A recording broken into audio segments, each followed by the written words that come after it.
and 516704. We have roll call of the Medford School Committee. Member Rousseau? Member Branley. Present. Member Graham. Here. Member Ntapa is delayed. Is he online? Oh, Delayed. okay. Member Olabate. Present. Member Reinfeld. Present. Member Rousseau present. Mayor Longo-Kern. Present, 6 present, 1 absent so far. If we can rise to salute the flag. I pledge allegiance to the flag of the United States of America and to the republic for which it stands, one nation, under God, indivisible, with liberty and justice for all. We have executive session pursuant to General Laws 30A, Section A3.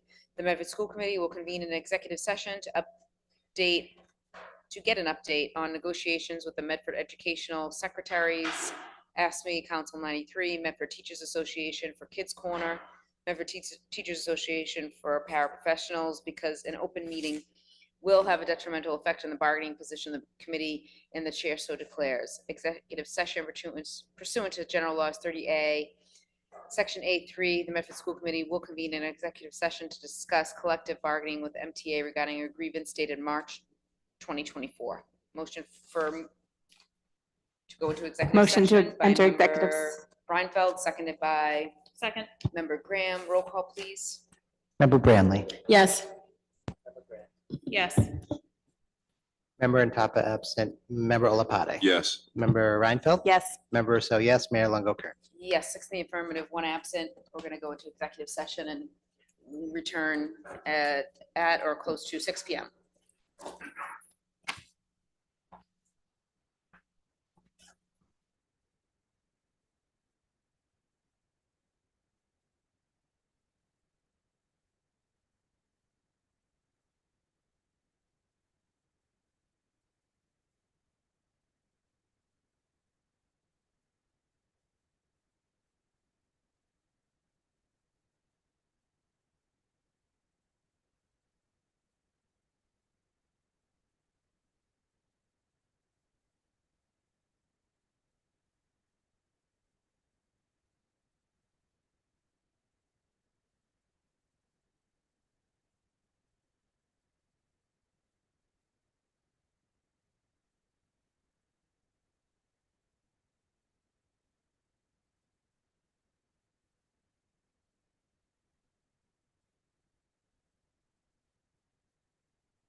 Mic check, 1, 2.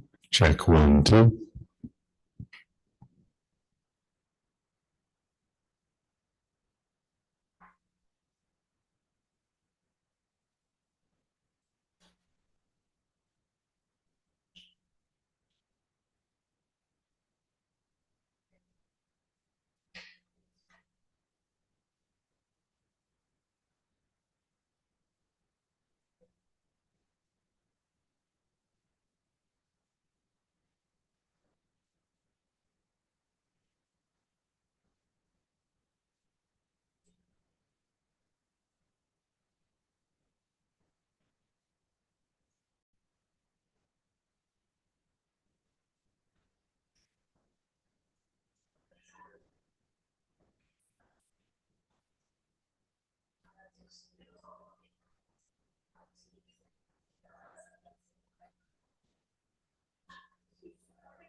Member Rousseau, are there any student reps on?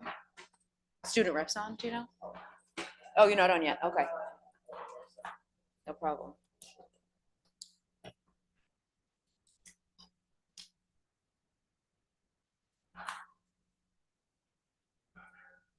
Yeah. Oh, that's right, okay. Okay, so no student reps. We'll go to the consent agenda, bills and payrolls, approval of capital purchases, regular school committee meeting minutes from May 20th, 2024, strategic and capital planning subcommittee minutes, May 21st, 2024, and curriculum instruction assessment and accountability subcommittee, May 28th, 2024. Motion to approve. By Member Reinfeld, seconded by Second. Member Lapide. All those in favor? Aye. All those opposed? Consent agenda is approved. We have reports to subcommittees, strategic and capital planning subcommittee, a meeting held on May 21st, 2024. Thank you, Mayor. Member, Member Graham. Thank you, Mayor. I'm actually going to hold most of my comments because Member Rousseau helpfully crafted a policy that covers much of what we talked about. The only other thing that I would add is that we will be making updates to the existing capital plan for the schools in time for that next cycle next year, assuming that that passes tonight. So we can get to that later, the process, which I think was the more substantive part of our conversation later on. Thank you. Thank you. Curriculum instruction assessment and accountability subcommittee meeting held on May 28th, 2024. Yep, I don't have a lot to share. This was really a foundational meeting. We had a great crowd of people who gave us an overview of what was happening, and we're moving forward towards phase 2. Thank you, Member Reinfeld. We have our report of superintendent updates and comments. Dr. Maurice Edouard Vincent. Good evening. It's June 3rd, which means Pride Month has begun. Medford kicked off its celebrations with a wonderful Pride flag raising festival at City Hall on this past Friday, which I was pleased to attend.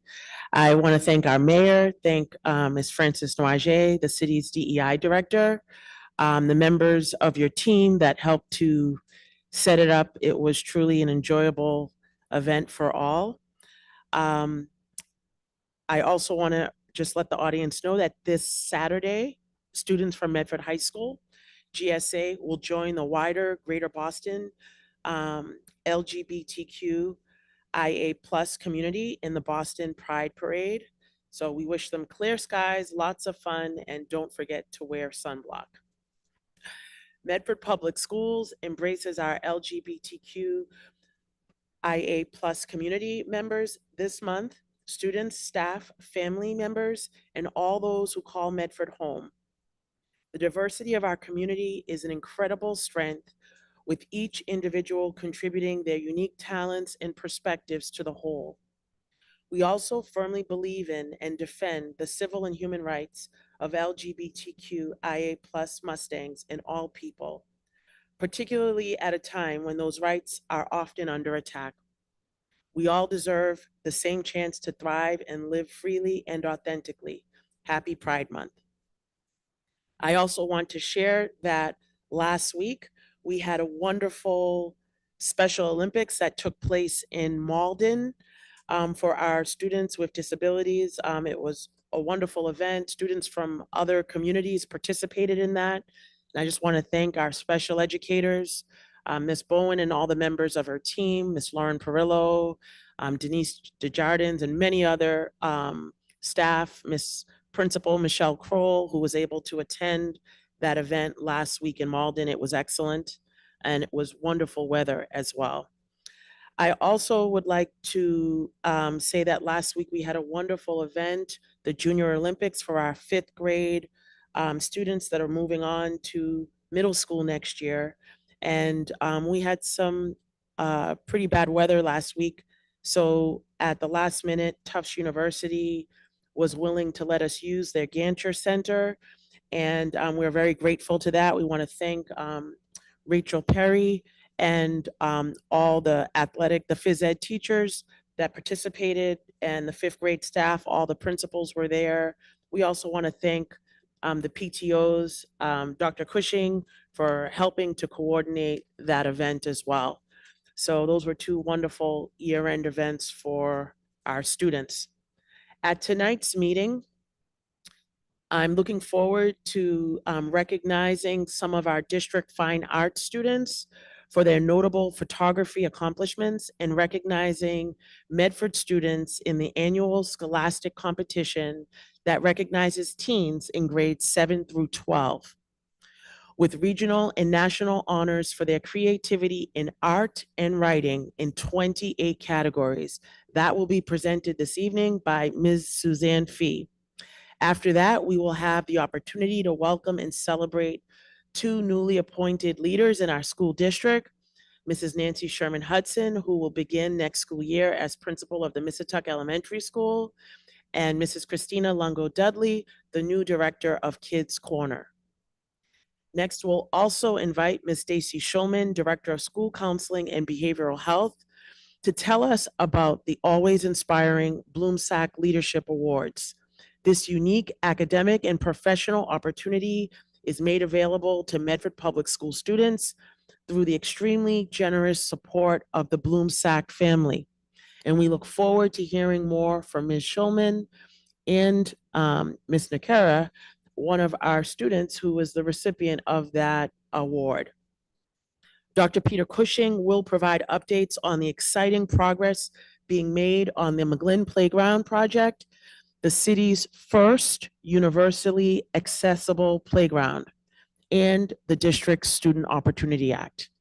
Thank you, and I look forward to this evening's presentations. Thank you, Dr. Edward Vincent. Next, we'll invite Ms. Suzanne Fee, Coordinator of Fine Arts, to give us Fine Arts Student Recognition Update. Welcome.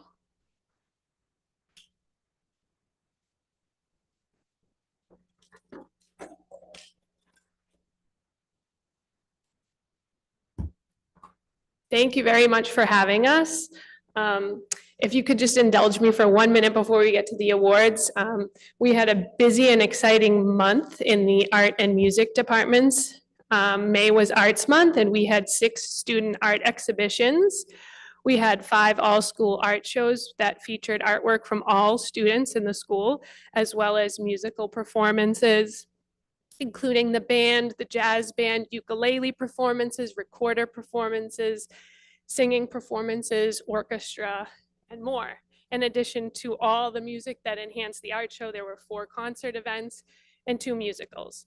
And it was just a tremendous effort that by all of our art and music staff, and with the support of building principals and our PTOs and our grant partners that supplemented some of those activities. We're just really proud of the month we had. So I want to thank everybody who showed up and reached out about what a great series of events we had. But now on to the photo contest and the Scholastic Art Award winners. I'm joined by Ms. Van Aken, who has been a teacher at Medford High for many, many years and plays a vital role in both the photo contest and organizing the Scholastic Art Awards. And she is retiring at the end of this year, and neither one of these events would be possible without her extra help and time and dedication. So I just want to acknowledge Ms. Van Aken as well.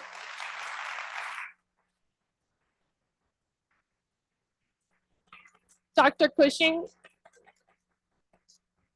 I think I have a presentation to share so you can see the winning entries. So we'll start with the photo contest winners. And the photo contest is a wonderful contest that we have at MHS because it brings out a lot of kids who aren't necessarily taking art classes and stuff. So it's a great way to get more kids involved in the arts. So when I call you up, if you're here, we'll give you your award and your prize and your matted photo, and you could shake everyone's hand and come around this way. A lot of our seniors are at the barbecue, so I'll be chasing them at graduation to give them their awards and prizes, but we do have a lot of students here.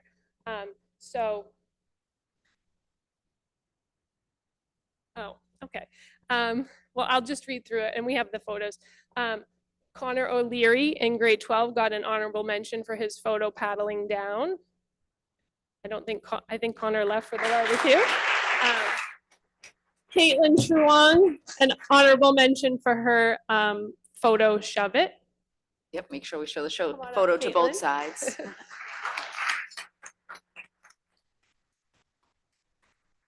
Stella Heining in grade 12, an honorable mention for walking trees.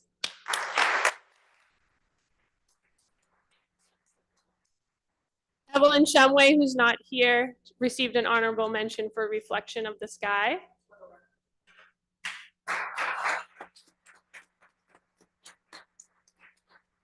And now our category winners, Jonathan Malerba in grade 11, who you may recognize because he's at all of our events taking fabulous Yeah. photos. He won Best Action Photo for Kaboom.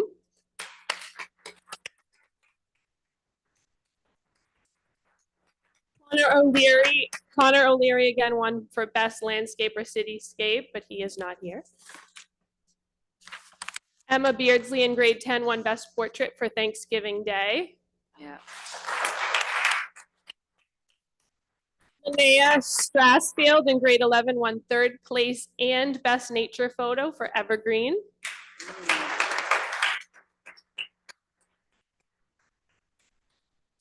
Julia Hallam Baker in grade 12 won 2nd place for Willie from Boston. Mhm.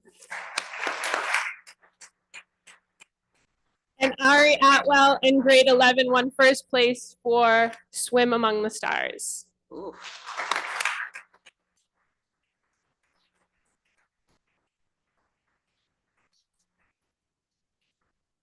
And our Scholastic Art Award winners this year, Dakota Mahoney got an honorable mention for Fragile Tension. She's not here, she's at the barbecue. Lily Burhagen won a silver key for Glass Ceiling.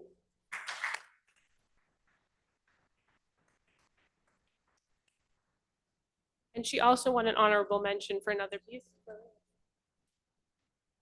And Stella Heining, again, won a gold key for one of her ceramic pieces, Shadow Woman Jar, and an honorable mention for Many Faces Jar.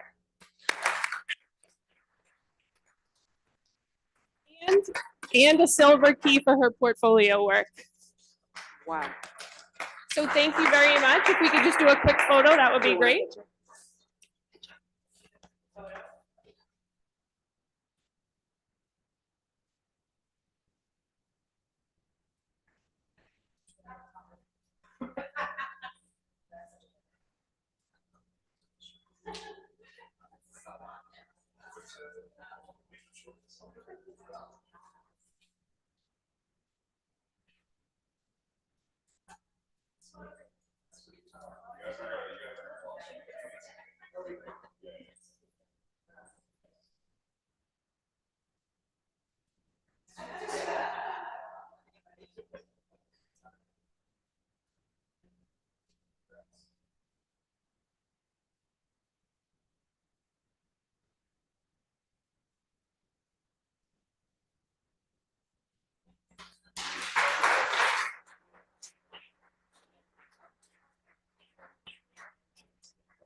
Member Intapa?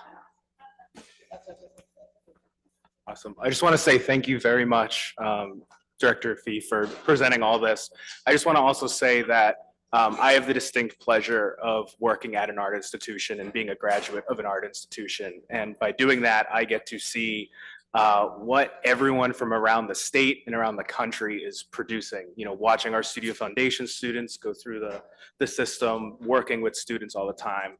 And I can comfortably say, I think for the first time, that Medford is excelling in the arts. And I'm really, really pleased with seeing all the work that's presented. I mean, these are just the award winners.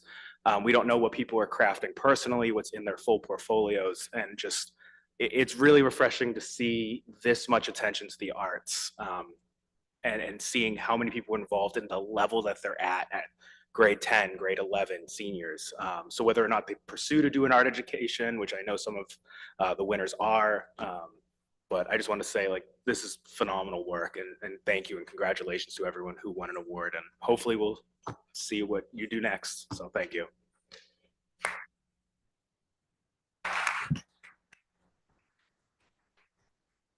Yes, thank you very much, Ms. Fee. We have number 3, announcement of new positions, new principal of the Missatuck Elementary School, Miss Nancy Sherman Hudson, and the new director of Kids Corner, Miss Christina Lungo Dudley. Dr. Ed Vincent. Thank you. So I would love for Mrs. Sherman Hudson and Mrs. Christina Luongo Dudley to come forward.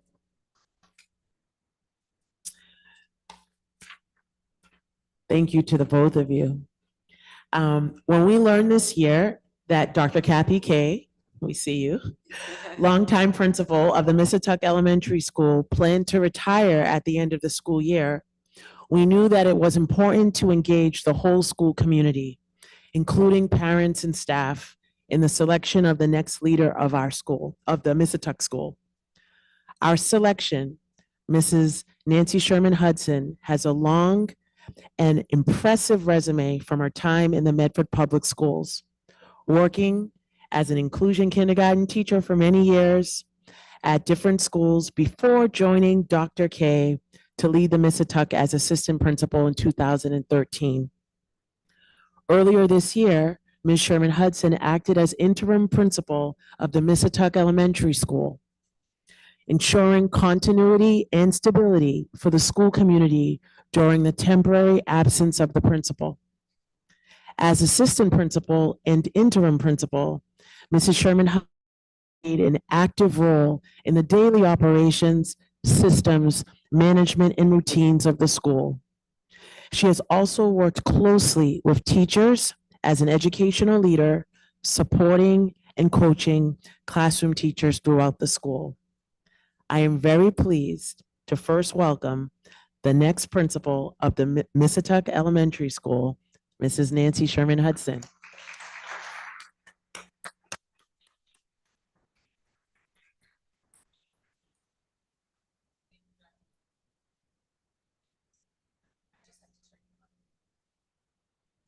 Okay, my first job was done right.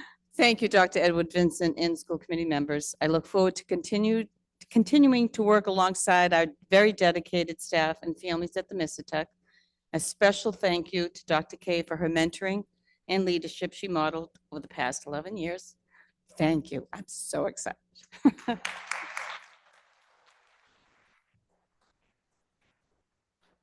Thank you. Thank you. And next, I would like to welcome another leader with an impressive history in our school community.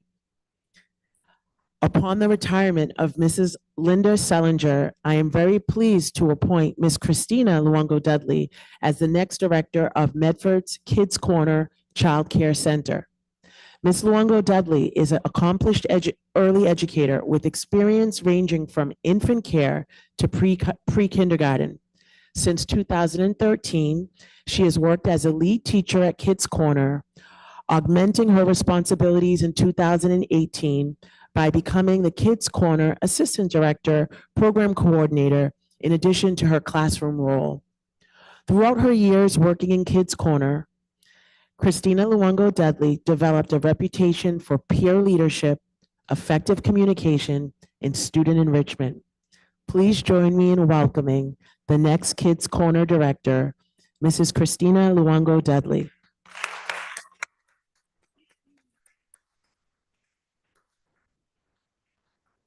Thank you. Good evening, everyone. I stand here today to say thank you for this wonderful opportunity.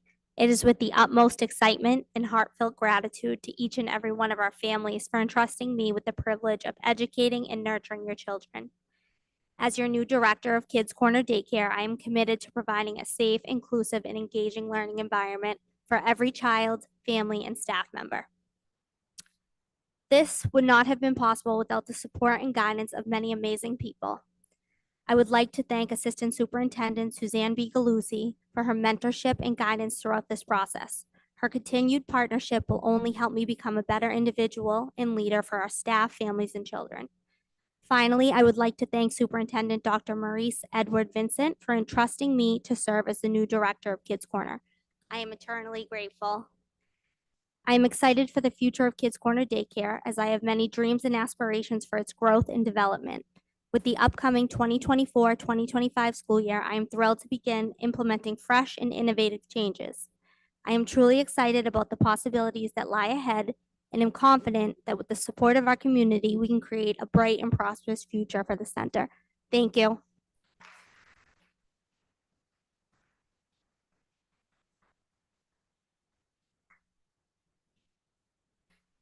Thank you both. Congratulations. We have number 4, Bloomsack Leadership Awards. Ms. Stacy Schulman, Director of School Counseling and Behavioral Health, and I see Ms. Bloomsack in the audience. Welcome. Hi, good evening. I'm Stacy Schulman, Director of School Counseling, and I am always thrilled to come here to talk about our students' work. The Bloomsack family, Ms. Bloomsack is here with us this evening, has sponsored a student every summer to attend the pre-college program at Tufts for Leadership for Social Change. And we are thrilled that each of our students has done a project which will give back to Medford. Ms. Oprah Nakira is here this evening to share her project with us. So without further ado, I'll allow her to speak. Hi, thank you for having me here today. I think we have a slideshow queued up. Thank you.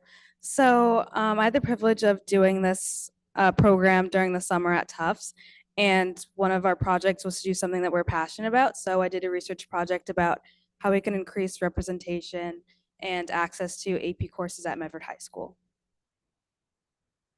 Yeah, so just for some statistics, in-school segregation accounts for about 40% of segregation at schools. And sadly, this is when you can kind of tell the level of course at the school itself by the makeup of the students in the school. And one way that we can combat that is looking at policy changes that we can make to increase access to these courses. And this also applies to not only minority students, but also low-income students or students from single-parent households who don't have access to tutoring or guidance that could help them succeed in these courses. So some possible causes for this are a lack of diversity in the teacher workforce itself. And this is really detrimental to the students themselves because studies actually show that students do better when they're represented within the teachers that they have. And then also teacher expectations could be a root cause just because of implicit biases as well. So just for some examples of policy that could lead to this, well, the first one I have is tracking. So I think Medford High School actually got rid of this year, but before we had this policy where you had to take a math test in the 6th grade, and that kind of depended where you went or what math classes you took in high school. So this limited access to calculus, for example, for a lot of students who maybe didn't have access to tutoring to do well on these tests. And this is not necessarily to say that we shouldn't use tracking in schools, but just that we should also supplement tracking with, for example, more guidance for students who need them, who are either minority students or low-income students, and looking at how we can make these programs accessible for all students. And then just some community organizations that are working on this issue are, for example, the NAACP.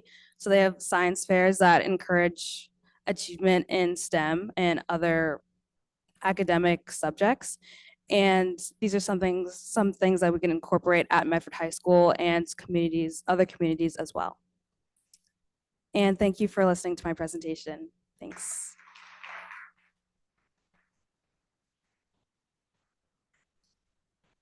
Great job. Thank you so much for presenting. Mayor?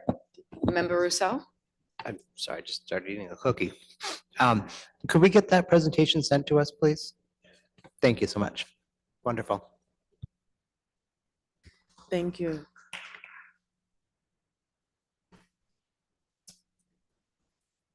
Thank you. Thank you for joining us, Ms. Bloomsack. And thank you for the donation. Yeah.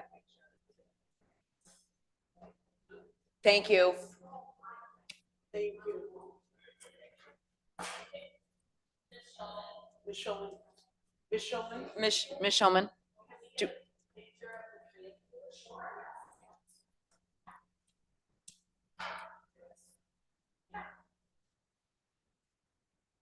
I'm going to use my phone.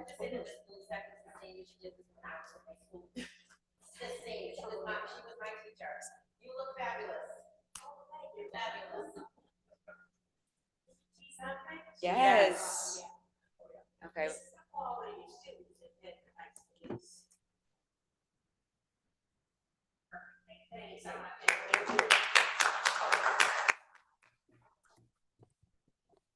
We have number 5, our McGlynn Playground update, presented by Dr. Peter Cushing, Assistant Superintendent.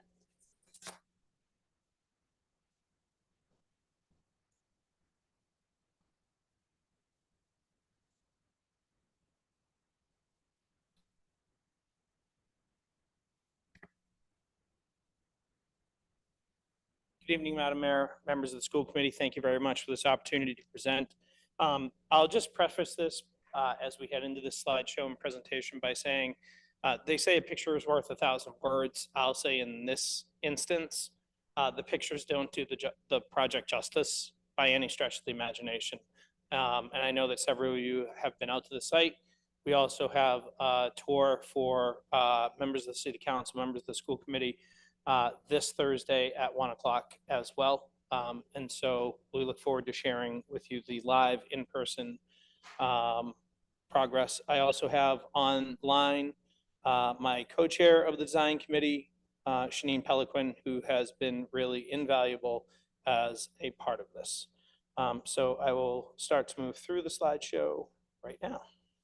All right, so here is the overall conceptual design of the construction as was proposed to you. I want you to hold this in your mind as we go through.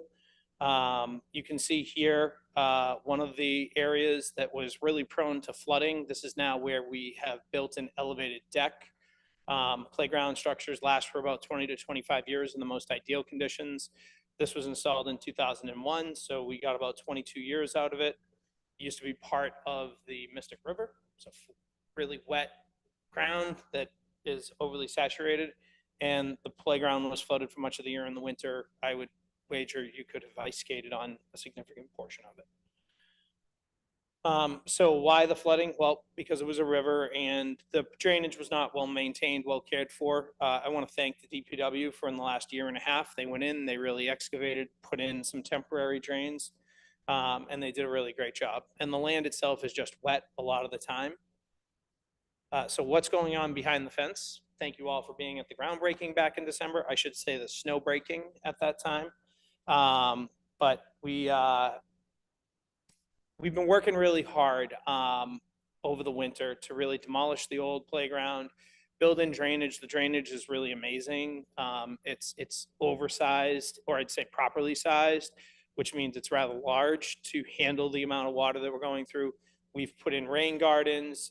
We've done electricity out to the playground, so we're not running extension cords. We've done data ports out to the playground so that we'll have that available. The rocks and the boulders that you'll see throughout the site have actually been brought in from Carr Park, and that work that's been done there, it's a really cool, it adds a really cool feel to the playground, just the boulders themselves. We've been finalizing play structure design colors. We've been having weekly meetings with our design team and construction team. We've been ironing out some of our differences and some of our questions that arise. And so I put this image up there again, just so that you can get a sense of the massive scale that this project was. It started with resurfacing the playground, and the CPC and others were like, how about we time out on that? Because that was going to be in of itself well over $500,000 to just rip up and replace the soft surfacing. And so what they did was they funded a design study that was put on hold, I'm going to be honest, for probably about 18 months while COVID took precedent. And why I want you to really get a vision for this picture, this aerial, is for how we took a lot of underutilized space, and with Shanine and others' input, really moved forward with maximizing our space. So here you can see the pavilion in phase 1, right? All that gray, dark tar will be covered with poured in place. The turf field was recently installed. The pavilion now has its roof on. We hope to have outdoor movies, concerts, things along those lines, where families and school personnel can enjoy the turf field. We've done 66 new native trees, countless bushes, shrubs, and other things. The landscaping looks absolutely beautiful. And the tree area, students repeatedly said that if anything happens to this tree, we'll just die, or we won't be able to really enjoy. I forget, Shanine can add. She's a co-host, so she can chime in. I forget their exact statement, but basically, they would have been despondent if we had done anything to that tree. So we've been extraordinarily careful with it. There's a gravel pathway around the tree that will be covered in a semi-permeable pavement called FlexiPave. And in the lower corner, you can see the deck that will serve as another outdoor classroom type space. We've put in multiple picnic tables that are accessible. And so moving through the pictures, here's our outdoor classroom. The logs are set so that there's multiple spaces for accessible seating, wheelchair seating. And all of the gravel in this area will be covered with the flexible FlexiPave permeable paving, and accessible garden beds allow for a wheelchair to go underneath and multiple heights for students of various heights and sizes. Coming up next, fencing will be installed. We're expecting pavement to go in this week, the asphalt pavement that needs 28 days to cure. We'll start digging playground equipment areas and creating landforms. We have some hills to create throughout the remaining area. And lots more to come. So if you have any questions, feel free to email Shanine or Amanda Centrella. They're really taking point on answering questions. I'm always happy to answer any questions, but look forward to seeing anyone who hasn't been able to make it to the site this coming Thursday at 1 o'clock. We're hoping that it is not a monsoon as it has been the last 2 Thursdays. So if you have any questions, feel free. Or Shanine, do you want to chime in? I think you covered it pretty well. So, Member Graham? Thank you. I actually have had a chance to tour the playground, and it's super exciting. I was involved in the CPC applications that started this, actually, that happened before I was on the school committee. And it started out as a collaboration between the PTOs at the 3 schools that got resurfacing at that time. So it was the Missituck, the Brooks, and the McGlynn. And the folks at the McGlynn were very committed to making sure that what they did for that school served the school for the long haul and not in just the immediate, like, I want the same as everybody else kind of way.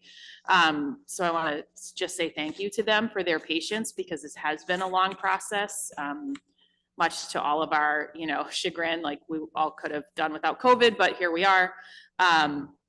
And the project is amazing, and we're still accepting donations. And maybe we can put another reminder in the weekly, update from the superintendent that that's happening. So we are still looking for community donations to support, making sure that we can really sort of dress this proper place out the way that it deserves to be. There's so many trees going in. It's going to be the envy of every elementary school, and the question is going to be which one is next. So I'm hopeful that we will be able to find some money for those conversations quickly, because this playground is far above anything that Medford Public Schools has ever been able to see or deliver to its students before. Thank you.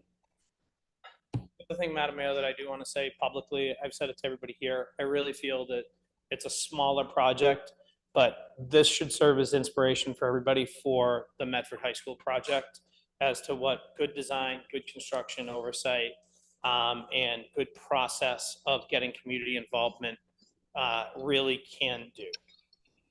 Thank you. And just from the chair, I want to thank you, Dr. Cushing, as well as the committee that worked on this for quite some time. I know Member Graham's one of those people, former member McLaughlin and Ms. Peliquin and a number of other people that just put their time and soul into this. so happy to see it come to fruition. It was pretty exciting to tour it, like Member Graham said, to see a park that's this inclusive and it's going to be utilized by the entire community, not just those 3 schools, is something to be proud of. Thank you. Member Rousseau, then we have Ms. Peliquin. Thank you. I brought my kids to the old playground when they were little and even did skate, not on skates, but it was definitely skating material. And it's really, I did get to tour it, and it is, while it is, when I toured it, it's far from done. It is shocking that it's the same footprint. Really, that's sort of the thing that's hard to really wrap your head around, is that the old one felt frankly small. And this just feels so big. It's like a TARDIS or something from Doctor Who. It's like, how on earth did you get all this in here? It doesn't feel crowded. It's really amazing. And I cannot say enough good things about it. And I'm super excited for the stuff that's yet to come. I know that, there's a lot of there's a lot of stuff that looks tar colored, but that's going to be colorful and I can't remember. I think it was Ms. Peliquin who explained the way the color differentials will help those with low vision, and just the thoughtfulness around things, because when you first glance at it, you're like, there's all these opportunities for kids to fall, but of course we want kids to have the opportunity to fall. The old playgrounds of make them so safe that they can't possibly skin a knee, but also they're boring, is thankfully becoming a thing of the past. Because like I drive through Belmont every day, and they have a beautiful playground. It looks like architecturally like gorgeous, but it's all brown, and it is all that style of nobody can get hurt in our playgrounds. And I'm sure it costs probably more than our playground. But I'm glad we're not going there, and that it's going to be a place the kids can't get enough of. And my kids are way too old to enjoy it, so I'll just go by myself. But thank you so much for all the work, and it's really an enormous number of people involved. And I want to thank the mayor and the residents for funding it through the CPC, because it wasn't the cheapest thing we could have done, is an understatement, but I think our kids are really going to benefit from it. And not just the kids at the McGlynn. Like, my kids didn't go to the McGlynn, but we went there anyways. So I think the kids of the entire city are going to drive there. There's parking, especially on a weekend. So thank you. Thank you, Member Rousseau. I think we used a number of funding sources, ARPA, CDBG, CPA, and 1 or 2 other as well. So it takes a village, including when you have to finance something. Ms. Peliquin? Sure. Yeah, the other funding source was federal earmark from Representative Barber through the DCR. I just wanted to say, for those of you who are able to visit or who are already visited, you'll hear me say this as well. But I think one of the things to know is that this is the precedent setter. It's not that the other schools aren't going to get this. It's that this is the way we're doing things from now on, right? We want to make sure we have robust community input processes and really hear from the kids first. And I'm really proud of the way that this community has listened to the kids and then the staff on how to make it really workable. And then the other thing to know, for those of you who haven't heard us present before, is that we did also use CPC funding to do assessments of the other MPS playgrounds, because there are 6 total that are owned. And we were able to get new equipment for the Roberts and Brooks that had broken equipment, and a new, just a new panel for the Missatook as well, to make things safe. So those playgrounds have been inspected and are now safe, and they will last longer while we figure out the funding pieces for how to improve those schoolyards when the time comes. But those playgrounds are, as you know, they're up to the standard of care with the new surfacing and replacement equipment. So those schools did get pieces of equipment, and we anticipate these kinds of processes of really deciding what works for each school in the future. Thank you very much. Thank you. Thank you, Dr. Cushing. We have an update also by Dr. Peter Cushing, Assistant Superintendent, Student Opportunity Act. Good evening. This was a report that we originally hoped to get a vote for you on April 29th. But due to budgets and other presentations and stuff, the proverbial can was kicked. So I'm presenting here tonight on our Student Opportunity Act submission. We received, Student Opportunity Act was first conceived to really rectify funding disparities for districts across the Commonwealth who, typically urban, typically underserved, receive significant funding. This Medford, as part of our Chapter 70 money, so this is all now rolled into our Chapter 70 money, receives approximately an additional $135,000 based on the governor's allotment this year. We may be receiving more based on the House and the Senate. That's a may.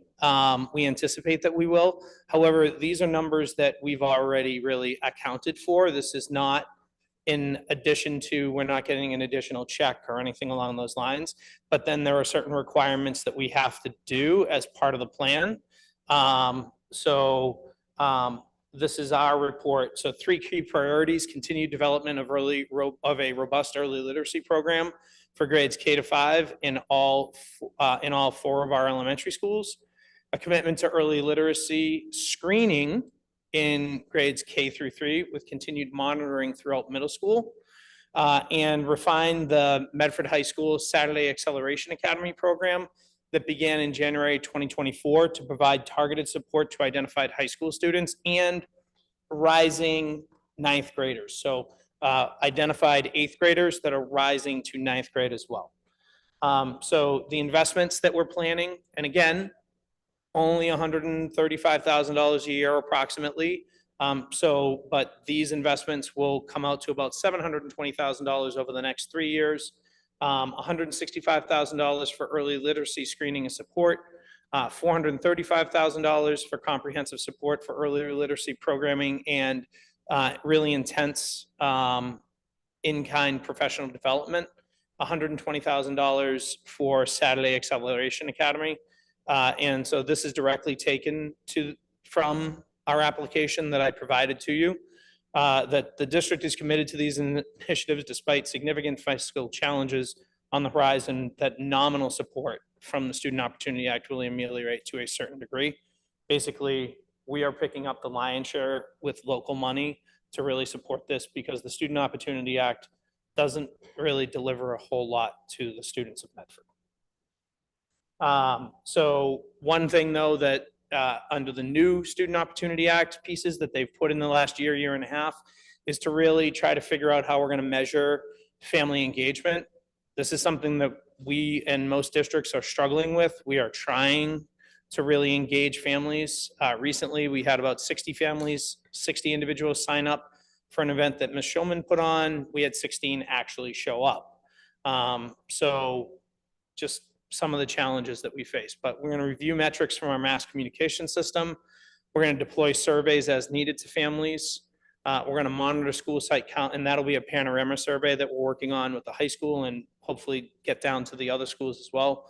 We'll monitor school site council compositions to include family representatives of our targeted groups, review data from talking points, explore and deploy future roundtables for families and caregiver. We've had some success with those at the height of the pandemic, less success with those as we came out of the pandemic. So the school leadership respectfully requests a vote of the Medford School Committee to approve the plan that you have in front of you. I gave you the brief right now, and for me to also amend the date to June 3rd, 2024, as opposed to the April 29th in your packet. Motion to approve the plan. Motion to approve the plan by Member Graham, seconded by Second. Member Olopati. All those in favor? Aye. All those opposed? Motion passes. Thank you, Dr. Cushing. Thank you. We have no presentations of the public, but we do have continued business. We have MSBA MCH SBA update table from May 20th, 2024, presented by Member Graham, School Building Committee meeting, May 13th, 2024. Member Graham. Thank you. Just a few brief updates. There are 5 deliverables in the eligibility phase. 2 of the 5 have been submitted to MSBA already. The remaining 3 are on track. I am anticipating that in our meeting tomorrow night, the Chapter 74 eligibility form will be finalized and approved by the committee. And they will do a first draft review of our educational profile, where we will look at that before June is out. So we are sort of pushing hard to make sure that we are getting all of our deliverables in just as quickly as we possibly can. I'm working with the mayor and the president of the council to make sure that the right votes get taken to fund the feasibility study, which will rely on free cash. So all of that also just to happen here in the month of June in some capacity. In terms of some of the work the committee has been doing, we have established 2 subcommittees so far. One is about communications and community engagement, actually 3 subcommittees. Communications and community engagement has built a plan that includes some surveying that we'll do in the short term to ask the community sort of what their questions are so that the website can attempt to answer some of those questions proactively. We also have talked about a strategy of how to start to include the community in the conversation. It's a little bit of a boring conversation right now because it's a lot of paperwork. But once we sort of move into the next phases, where we're actually talking about things like feasibility study and envisioning what a new building could look like, that'll be a sort of a completely different scenario.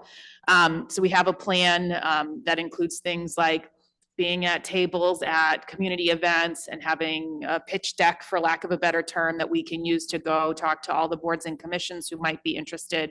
So we have some like upfront planning and survey work happening really over the course of the summer. And then, sort of really just using this time to set the stage for good proactive communication. We also had a rules and onboarding subcommittee meet. We have established and passed our operating rules, which are very similar to what they are here in terms of using Robert's Rules of Order and trying to take a less formal tone than we do even here, but outlining the same rules of public participation that we use here so that we can make sure that our meetings can remain productive.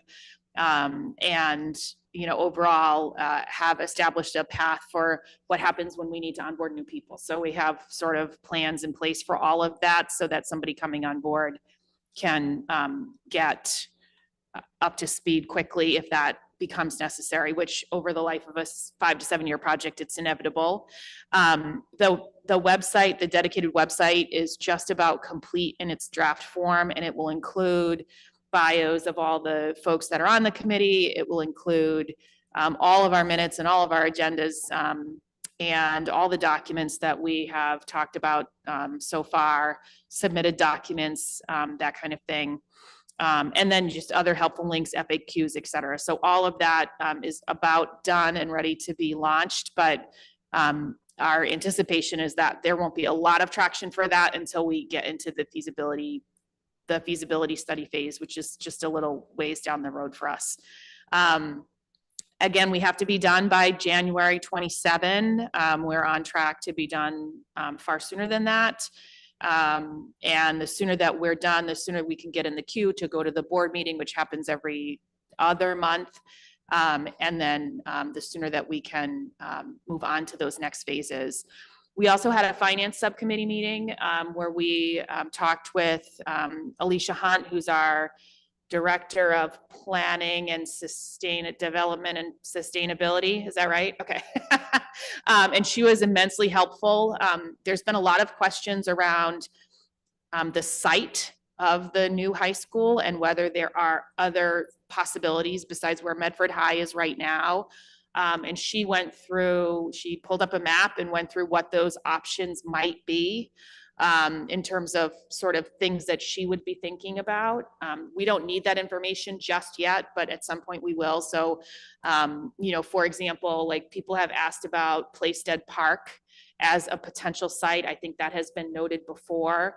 She actually said that's sort of not on her hit parade of places to look, namely because we would be burying the high school further into a corner of the city that is the wealthiest corner of the city.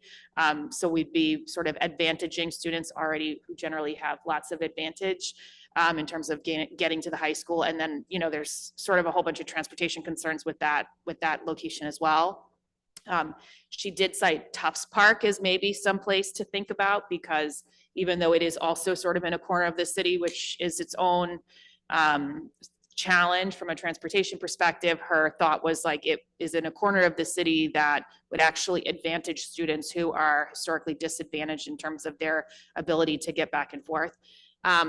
She also said that, you know, her planner heart says she would love to see Medford High back in the middle of the city, just like it used to be one day long ago. And so that's sort of also a conversation. We talked about like the complex over at Hormel and sort of ruled that out for the most part because it would be too congested with elementary, middle, and high school all sort of having to convene in the same place.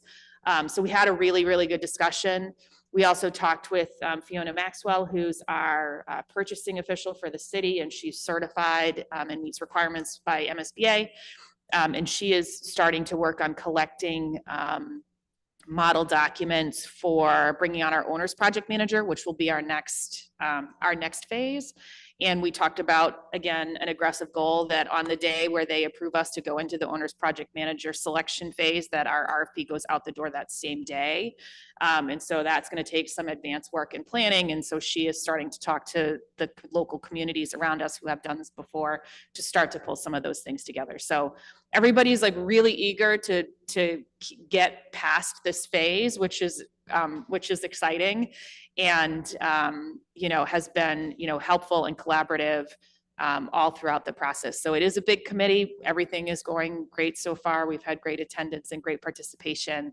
And there's just like a lot of sort of legwork to do between now and, you know, say the fall. So we'll continue to sort of work through that.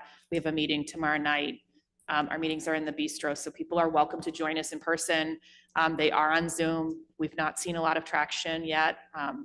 It is June and there are a few million things happening at the same time, so I'm not surprised. But I also think the time for that participation is going to be once we get into the feasibility study, where we're hiring a designer who's actually engaging with us to say, tell us what you want this place to look like and what you want it to be and what you want to be able to do in the space.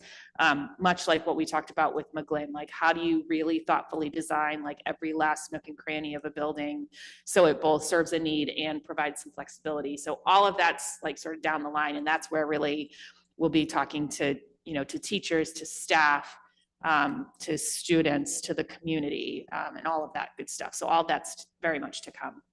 So that's just a quick update of what we're doing, but we do have a pretty robust communication plan getting underway, and everyone's excited. I'm happy to take any questions. Thank you. Member Rousseau? Thank you. I have no questions other than, is there actually a bet whether we can be the fastest at this project in the history of the state? Because I mean, we had documents done before we begun, which has to be unusual. So I'm excited by Vice Chair Graham's ability to keep the gas pedal accelerator, pressed to the floor in a way that amazes me. And I feel like nobody's getting run over, which is also kind of impressive. So I wanted to thank you for that, because like every time I come to a meeting, I can't believe we're done with that document already. Like we are what, 30 days into we have 172 days, I think. Yeah, so we're doing good, but I'm excited. Thank you. Thank you, Member Graham. We have new business offered by Member Rousseau, 2024-28, budget preparation and schedule. Motion to waive this reading. Is the second, will this be going into committee or? No. Want to vote tonight? for first reading tonight. First Yeah. reading. So I would ask to I get the withdraw summary. that motion to waive the reading. Oh. If you don't mind. Sure, it's a lot of text. I'm wondering. I know, but Yeah, it's, okay. they're gonna do a Withdrawn. first reading, sorry. Okay. Budget purpose, I do, believe me, I'd rather not have to read it all, but I feel like we have to. And it's up to you, I don't care, I don't mind reading it, I just think it should be read. Yeah, no, I'll Either read way. it. Let's see if I find any typos or anything as I go through. Oh, really? Oh. All right, this is policy DBC, which is really hard to say. Budget preparation and schedule. Preparation of the annual budget will be scheduled in phases with attention to specific deadlines. This policy aims to increase transparency into how the public schools budget is developed, to ensure the school committee is appropriately involved in budget development, and to increase public participation and understanding of how their tax dollars are spent educating the children of our great city. Phase 1, planning. Target dates of October 1 to December 15th. 1, enrollment projections, staffing, current and required, recommended policy changes. 3, expenditure projections of the costs of this year's operation at next year's estimated prices, adjusted for enrollment changes and other cost information. 4, revenue projections, including best estimates of federal, state, and grant funds. 5, facilities information, especially projected surpluses and deficits in classroom space and future needs for repairs. 6, cost effectiveness and other special studies of designated programs, activities, and policies. 7, draft of the basic school allocation rates and factors and other proposed changes. Phase 2, target budget request formulation. Target dates of December 15th to February 1st. Within the framework outlined in Phase 1, the budget is formulated as follows. 1, issue budget manual for next fiscal year, procedures and forms, including school allocation and factors, and conduct orientation. 2, principals discuss budget needs with school councils and provide feedback to the superintendent. 3, conduct school committee of the whole meetings with public input to discuss priorities and possible initiatives. 4, conduct administrative review of budget requests, including discussion with principals. 5, inclusion of net school spending eligible portions of the capital improvement plan. 6, develop the proposed budget for the Medford Public Schools. 7, submit the proposed budget to the school committee for its review. Phase 3, school committee review and approval of budget request. Target date of February 1 to February 28. The budget is presented to the school committee for its review and for public testimony. 1, budget presentation by the superintendent. 2, public hearings will be scheduled pursuant to Mass General Law, Chapter 17, Section 38N. 3, school committee's budget decision meetings. 4, final school committee decision and approval for submission to the city council. Excuse me. Phase 4, superintendent and school committee receive projected municipal allocation. Target date, March 1st. Number 1, the municipal leadership will notify the superintendent and the school committee in writing of the projected municipal allocation. Phase 5, proposed reconciled budget developed in response to the projected municipal allocation. Excuse me. Target date of March 1 through May 1. The proposed reconciled budget, including all required cuts to meet the projected municipal allocation, is presented to the school committee for review and public testimony. 1, if the projected municipal allocation is less than the budget request, A, the superintendent will develop a proposed reconciled budget with cuts to meet the projected municipal allocation. B, the proposed reconciled budget reflecting cuts required to meet the proposed reconciled budget. That should actually say projected municipal allocation, sorry, will be made available to the school committee and the public. C, if the proposed municipal allocation is more than 1% less than the budget request, a public hearing will be scheduled pursuant to Mass General Law, Chapter 17, Section 38N. Section 6, school committee transmission to city government. Target date, May 15th. 1, the school committee the school committee budget request and presentation will be forwarded to the mayor and city council. 2, the proposed reconciled budget in response to projected municipal allocation will be forwarded to the mayor and city council. 3, a cover letter written by the school committee will be included with the above named documents. Phase 7, city council review and approval. Target date, May 15th through June 30. Let's hope it's never that late. The city council approves the municipal budget with the final allocation for Medford Public Schools. 1, review and approval by the city council. Phase 8, school committee of review and approval of final budget. Target date, June 1 through June 30. The school committee finalizes a budget for the upcoming fiscal year. 1, the municipal allocation received from the city council. If the municipal allocation is the same as the budget request, the school committee will meet to provide approval for the final budget. 3, if the municipal allocation is less than the budget request, A, the superintendent will provide any updates to the proposed reconciled budget presented in Phase 5.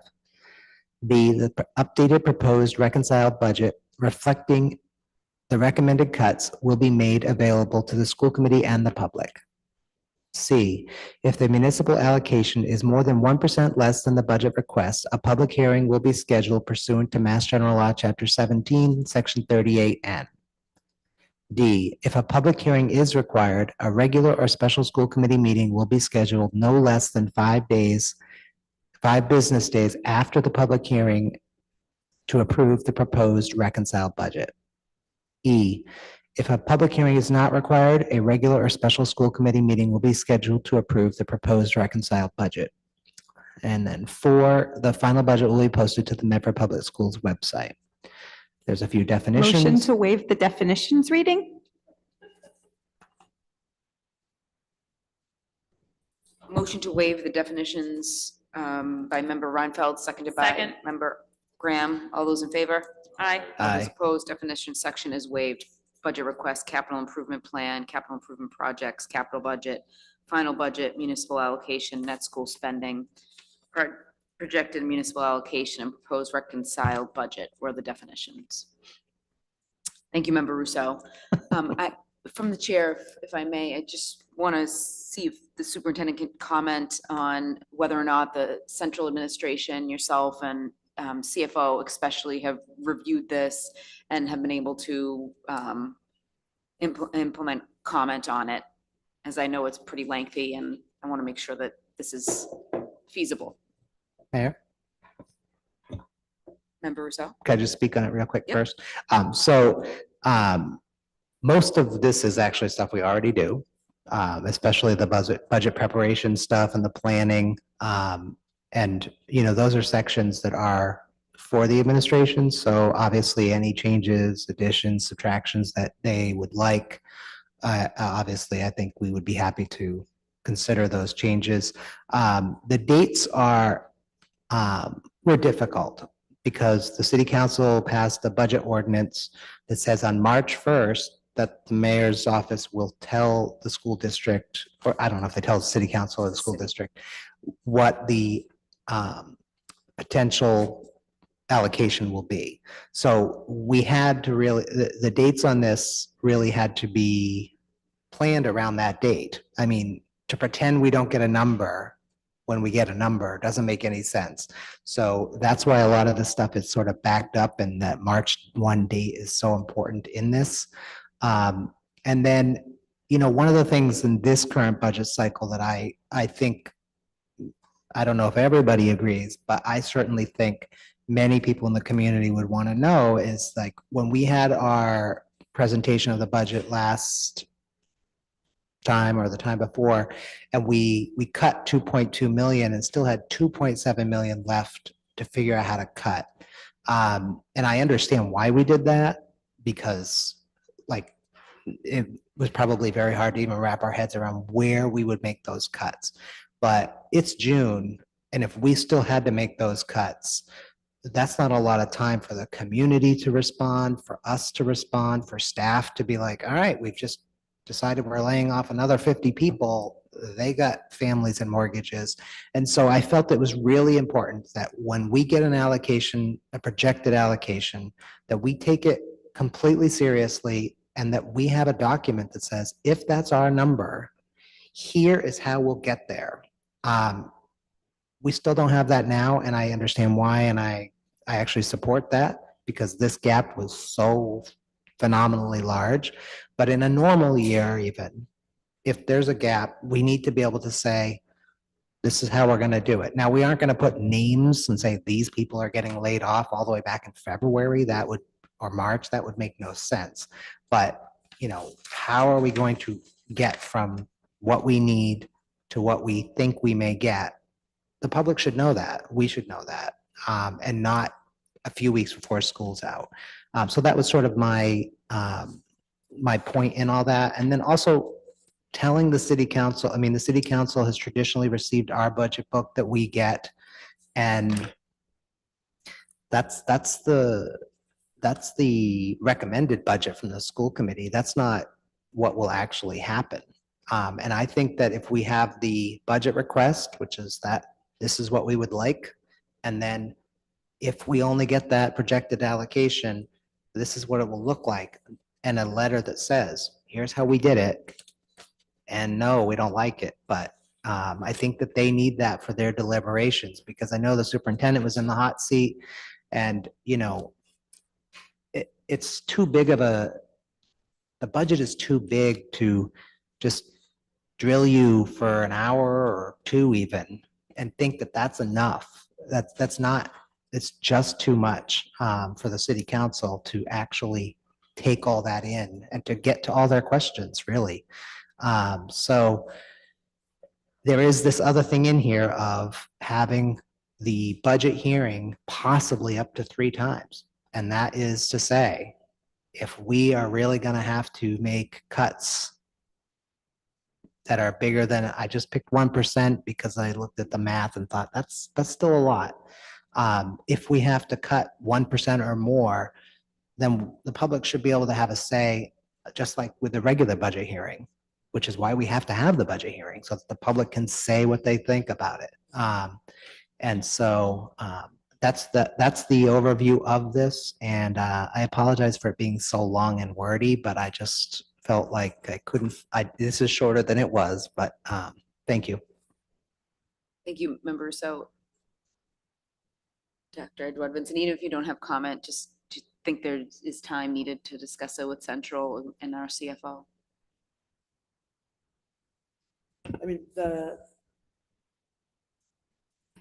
I appreciate that it's mapped out the way that it is mapped out. I just was looking at between phase 1 and phase 2. The phase 1, October 1 is when we have our first enrollment projections that are submitted to DESE. So it definitely is a very early start, knowing that like September to October. I would love to be able to, for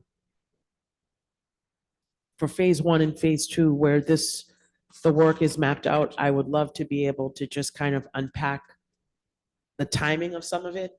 I understand the March 1 target date, like how you were backwards mapping. I'm just wondering if from October 1 to December 15th, with the start of school, will that give us, just for my own learning curve, honestly, that I would be starting the budget process in October and thinking about just the start of the school year and pushing it forward. If I could at least try to unpack the timetables for phase 1 and phase 2, not what's listed within it.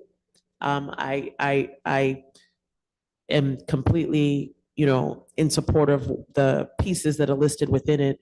I'm just trying to think of realistically with like the team, would they be able to get every single piece done during that October 1, where we're still, monitoring some pieces. Mayor? Member Rousseau? It is, phase 1 and phase 2, frankly, are the superintendent's office. And they could have just been called phase 1. So those dates, between October 1 and February 1, honestly, I don't think anybody cares where and how you have to switch that around. So, the December thing really bothered me when I was doing it because I'm like, I was like December 31st. Well, it's the holidays or winter break or whatever you call it. And and I know that wasn't a lot of time. So certainly if you want to move the dates around or move things in phase 1 and 2 around, I think that's fine. Some of this language I did get from Cambridge Public Schools, which frankly, they were the only school system I could find that had anything. Everybody had the same block paragraph that we all inherit from MASC, which essentially says we'll do a budget. Gee, thanks. So definitely that stuff feels very much squishy, and whatever you recommend for changes, I'm sure we would be fine with, or I would be fine with. I can't speak for the committee, but that's how those came about. Member Graham? Thank you. One of the things that I feel like we have seen, we see it happen in different ways every year, but certainly we're seeing it this year is like, we get to the point where we're like talking about the budget with the community, and all of a sudden what we're asking for and what we think we're going to get all gets like mushed together and people get really confused. So when I think about being led by a strategic plan, I think that means like somebody sitting down at some point in time and saying, in order to make progress strategically on whatever our objectives are, like, here's what we need to do next year. And then you have to sort of let reality like play its course and you adjust from there. But we've not yet ever really gotten to a point where like that, what do we need to do the things that we're setting out to do is not muddied by some financial reality. And I think it's a disservice to the community because I think people have questions about, are we doing strategic thinking? Are we doing things that, improve the arts programming across the district from, K to 12? Like nobody sees that work because it gets sort of buried under everything that happens when you start talking about the realities. So I think it's important. We've sort of bifurcated these two things, but it's still it's so tight and close together. It's still quite muddy. And I would also say that we are unusual in that we are in June and still talking about a budget. That does not happen across the state. People are passing school committee budgets in January and they're feeling like they're behind. Like there are communities that pass budgets before January. Like none of this is unusual in terms of sort of endeavoring to have a better process. And I feel like maybe those communities have figured out that like the gauntlet of May and June is just not the time to be also hashing out like whether you're going to have enough paper next year. Like all of the things that sort of converge in May and June, like we need to start to offload some of that stuff. It's just like an unsustainable amount of activity that has to happen during that time, both for the superintendent, for all of Medford Public Schools, for this body, for everybody. So I think there's a way for us to sort of be thoughtful and strategic and do our part and do so in a little bit more of a pathway when we can take advantage of what are historically like generally sort of light meetings in January and February and March to really hash out the strategic details, and then we're sort of on our way. So I like the timeline. I have been pushing to do things sooner, earlier since I started on the committee, and we're not there yet. Like, and even here we are, it's June. And I was like, it's earlier than ever before. And it's still June. We're still talking about this in June.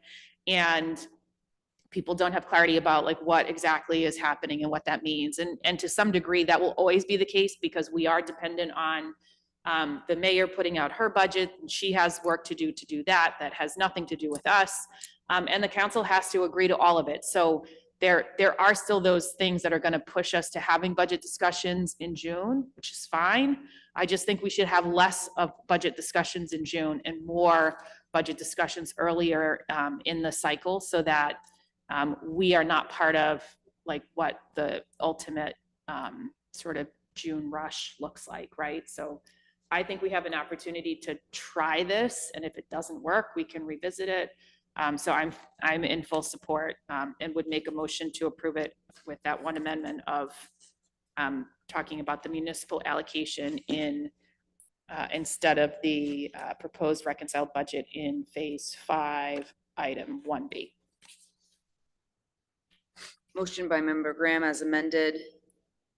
I have another minor text. I think it was in section 8, part D. I can just send this to you, but to move that phrase to approve the proposed reconciled budget to after meeting. So special school committee meeting to approve the proposed reconciled budget will be scheduled no less than 5 business days. You stumbled over it when reading it, the same way that I stumbled over it at home. And I did have a question on this. So you talk in phase 2 about discussing the budget needs with the principals. I was wondering about the department heads, and potentially that's part of the presentations we get regularly from the departments. I don't know if that's part of the budget process or if it's part of the updates. This is what we've been doing, this is where we are, and this is what we anticipate needing for next year. So build some of that strategic planning into those updates that we're already getting, or if not, make sure it's in the process of crafting the budget. I think one of the big questions that people have had, that I've seen from people, is who exactly, how are we getting these numbers? Why are we, what is the plan for this department and that department, and what are their needs? And I know it's allocated by school and the principals are really important, but thinking about the departments and giving us a better sense of where those numbers and allocations are coming from. Because I think that also informs how we spend our money and what our priorities are. Member Rousseau, and then Dr. Edward Vincent. Thank you.